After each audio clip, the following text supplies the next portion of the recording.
Bismillahirrahmanirrahim. Lapas ladang pahala sunnah. Bismillah. Assalamualaikum warahmatullahi wabarakatuh. Alhamdulillahi wa kafa. Wassalatu ala nabiyyina al-mustafa. Asyhadu an la ilaha illallah wahdahu la syarikalah. Wa asyhadu anna Muhammadan abduhu wa rasuluhu la nabiyya ba'dah. Para pemirsa Lapas rahimani wa rahimakumullah, kita senantiasa memuji dan bersyukur kepada Allah Subhanahu wa taala. Pada kesempatan kali ini kita berjumpa kembali untuk tawasau bil haq, saling menasihati di atas al-haq. Kemudian juga sholawat beserta salam semoga senantiasa tercurahkan kepada uswah dan teladan, yaitu Nabi Muhammad sallallahu alaihi wasallam. Para pemirsa yang semoga dirahmati dan dijaga oleh Allah Subhanahu wa taala, kita hidup di akhir zaman yang banyak sekali godaan, banyak sekali ujian, cobaan yang terus menghinggapi, menghalangi kepada kita semuanya tatkala ingin melakukan kebaikan, ketaatan kepada Allah Subhanahu wa taala. Kita jumpai di rumah kita, bahkan di tangan-tangan kita, ya di genggaman kita, ya ada hal yang bisa melalaikan kita, membuat kita lupa dari tujuan diadakannya atau tujuan kita hidup di muka bumi Allah Subhanahu wa taala, yaitu untuk beribadah. Ya, di akhir zaman ini sering sekali ya kita melihat atau kita rasakan banyak perkara-perkara yang bisa mengganggu, ya,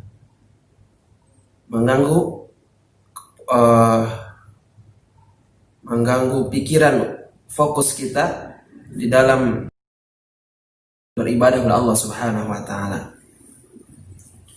Maka para pemirsa rahimani wa rahimakumullah, saya ingin menasihatkan kepada diri saya pribadi dan juga kepada para pemirsa dengan sebuah perkataan salah seorang ulama yang mulia yang hidup pada masa tabi'in, yaitu yang bernama Al-Imam Abdullah ibn Mubarak rahimahullah. Beliau berkata di zamannya, ini di zaman beliau, di era masa tabi'in, yang di generasi terbaik. Beliau mengatakan, inna salihina fima madha kanat anfusuhum tuwatihim ala al-khairi afwan wa inna anfusana la takadu tuwatina illa ala kurhin fayanbaghi lana an nukrihaha. Yang artinya sesungguhnya orang-orang soleh terdahulu, ya ini yang berkata siapa? Al-Imam, ya, Al-Muhaddis Al-Imam Abdullah ibn Mubarak di zamannya beliau di masa tabi'in, ya, setelah generasi para sahabat, mengatakan bahwasanya orang-orang soleh terdahulu, ya, mereka terbiasa melakukan kebaikan secara spontan, ya, tanpa paksaan, hadir dari hatinya yang paling dalam, hatinya senantiasa mendukungnya, ya, dalam melakukan amal soleh pada ketaatan kepada Allah Subhanahu wa taala, dalam rangka ketaatan kepada Allah Subhanahu wa taala. Ya. Wa inna anfusana la takadu tuatina illa ala kurhin. Ya, berbeda dengan jiwa-jiwa kami yang hampir nyaris tidak terbiasa berbuat kebaikan, melainkan harus dengan apa? Dengan paksaan. Ya, karena gangguan-gangguan dunia, ya, aneka ragam syubhat, syahwat yang mengganggu pada kita dari ketaatan kepada Allah Subhanahu wa taala. Ini pada masa siapa? Abdullah ibnu Mubarak, ya, generasi terbaik kedua para tabi'in sudah mengatakan hal demikian. Bagaimana dengan di zaman kita sekarang ini? Ya, kita sangat sering terganggu untuk melakukan amal soleh, mungkin karena kesibukan dunia, ya, karena kemalasan kita, ya, karena juga dosa-dosa kita tentunya, ya. Maka tatkala kita di zaman sekarang ini merasakan bahwasanya di dalam melakukan kebaikan itu harus ada paksaan dari diri kita, dari jiwa kita, memaksakan melawan hawa nafsu kita. Fayambaghi lana an nukrihaha, kata Al-Imam Ibnu Mubarak rahimahullahu taala. Maka seyogianya, sepatutnya kita harus memaksakan diri kita untuk melakukan kebaikan. Seperti kita ketika sedang enak-enaknya istirahat, ya, terdengar suara azan salat subuh, paksakan, ya, mata kita terbangun, ya, terbuka, kita beranjak dari tempat tidur kita, berwudu, ya, dan melakukan salat subuh, ya, berjamaah. Ya, itu salah satu contohnya. Atau juga yang lainnya, mungkin ketika siang hari ketika dia bekerja, tanggung-tanggungnya sedang ada pekerjaan, namun tatkala panggilan Allah memanggilnya, ya, hayya 'alas shalah, ya, maka kita harusnya segera menyambut dan mendatangi panggilan Allah Subhanahu wa taala tersebut. Ya, fastabiqu al khairat, ya, berlomba-lombalah dalam mendapatkan kebaikan.